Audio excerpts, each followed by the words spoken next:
కళల్ని సాకారం చేయాలంటే మీరు ఓజీ ఓజీ ఓజీ అంటే సరిపోదు.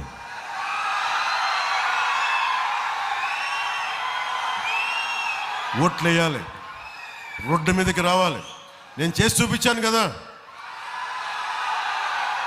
ఆంధ్రాలో వైసీపీ సర్కార్ని కొట్టామంటే మామూలు కొట్టామా?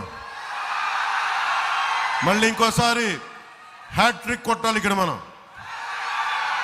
అందుకనే మన సర్కార్ మహాయుతి సర్కార్ రావాలి, కేంద్రంలో ఎన్డీఏ సర్కార్ రావాలి.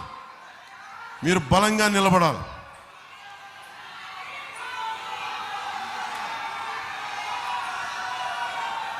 हिंदू हृदय सम्राट बाला साहेब जी ఏం కోరుకున్నారు? बाला साहेब ठाकरे जी चाहते थे एकजुट भारत, जिसे मोदी जी पूरा कर रहे हैं.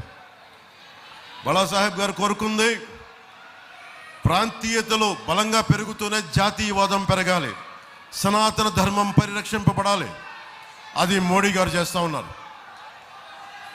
बाला साहेब ठाकरे जी चाहते थे राम मंदिर, जिसे एनडीए ने नरेंद्र मोदी जी नेतृत्व में पूरा करके दिखाया. एनडीए उनकी हर इच्छा को पूरा करने में लगी है और उसे चाहिए आपका साथ.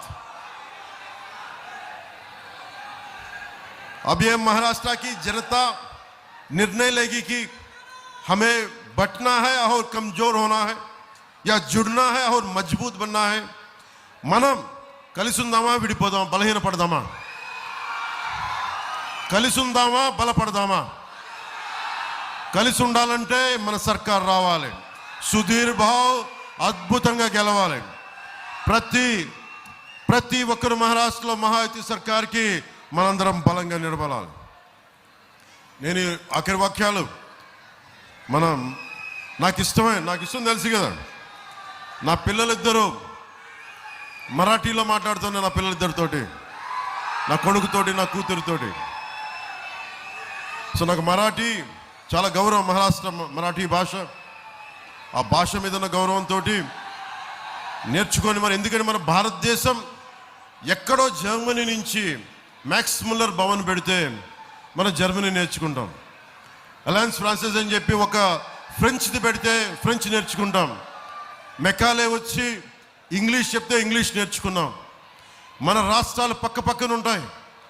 మనకి తెలంగాణ పక్కన మహారాష్ట్ర ఉంటుంది, మనకు ఆంధ్రాకి ఛత్తీస్గఢ్ ఉంటుంది, ఒరిస్సా ఉంటుంది బార్డర్, తమిళనాడు ఉంటుంది, కర్ణాటక ఉంటుంది. కానీ మన భాషలు మనం నేర్చుకోవడానికి ఇబ్బంది పడతాం. భారతదేశపు ఐక్యత ఉండాలి అంటే అందరికీ కనీసం 4-5 భాషలు రావాలి. మన భారతదేశం బలంగా ఉండాలి. ఇందాక సుధీర్ బాబు గారు తెలుగులో ఎందుకు మాట్లాడారు? ఓట్ల కోసం కాదు, నేను మీ భావాల్ని పంచుకుంటున్నాను, మీతో కలిసి ఉన్నానని చెప్పండి. నేను మరాఠీ ఎందుకు మాట్లాడతాను? నాకు మరాఠీలో అధికారం అవసరం లేదు.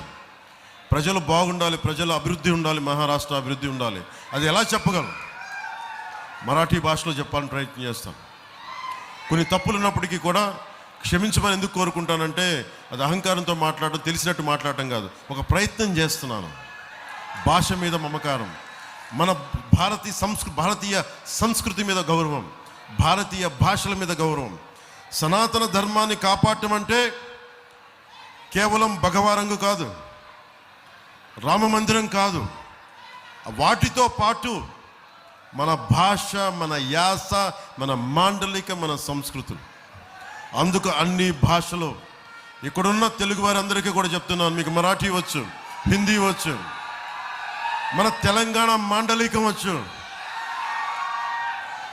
జనసేన సభ పెట్టినప్పుడు 2014లో గద్దరన్న గారి పాట పాడాను. బండెనక బండి గట్టి 16 బండ్లు గట్టి ఏ బండిలో పోతావు కొడుకో నైజాం సర్కారోడా. ఇవన్నీ మన భాష మీద ఇష్టం, భాష మీద గౌరవం.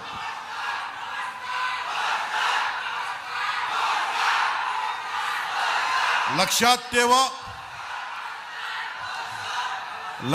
ठेवा जो देणार कष्टाला किंमत, तरुणांना हिम्मत, त्यालच्या ठेणार तुम्ही मत. मैं बल्लारपुर की जनता से अनुरोध करता हूं मैं बल्लारपुर की जनता से अनुरोध करता हूं कि अपने क्षेत्र के विकास के लिए कमल का बटन दबाए और बीजेपी प्रत्याशी सुधीर भाऊ जी को भारी मतों से विजयी बनाए ఆయనకి ఘన విజయాన్ని ఇవ్వండి అద్భుతమైన విజయం ఇవ్వండి మన మహాయుతి సర్కార్ ఎన్డీఏ సర్కార్ మూడోసారి ప్రధానమంత్రి మోడీ గారు రాకూడదు అని ఎంతమంది కోరుకున్నారు అందరినీ కాదని కూర్చోబెట్టం ఆ సత్తా ఆంధ్ర నుంచి ఇచ్చాము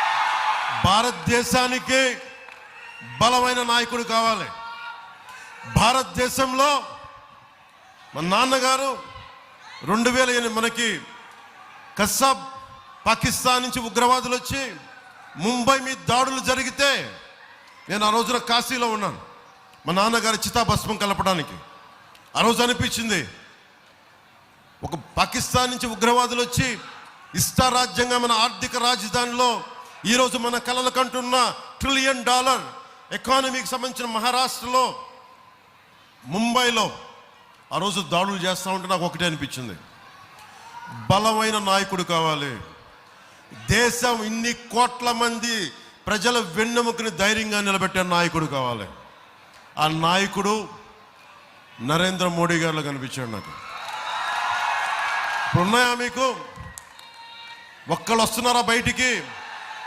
ఉగ్రవాదులు ఉన్నారా అందుకు అభివృద్ధితో పాటు భారతదేశం బలహీనమైంది కాదు బలమైన దేశం అలాంటి బలమైన దేశం ఇంకొకసారి రావాలి మహారాష్ట్రలో మన మహాయుతి సర్కార్ రావాలి అక్కడ మన ఎన్డీఏ సర్కార్ ఉంది నరేంద్ర మోడీ గారి నేతృత్వంలో అందుకని బలంగా మనం విజయం బాటంగా గెలవాలి 20వ తారీఖు ఎలక్షన్స్ మీరందరూ కమలం గుర్తు ఎక్కడుందో ఎన్సీపీకి గుర్తులు ఏమున్నాయో మన శివసేన మన గుర్తులు ఏమున్నాయో వాటన్నిటికీ మీరందరూ ఓట్లు వేసేయండి గెలిపించండి మనస్ఫూర్తిగా కోరుకుంటూ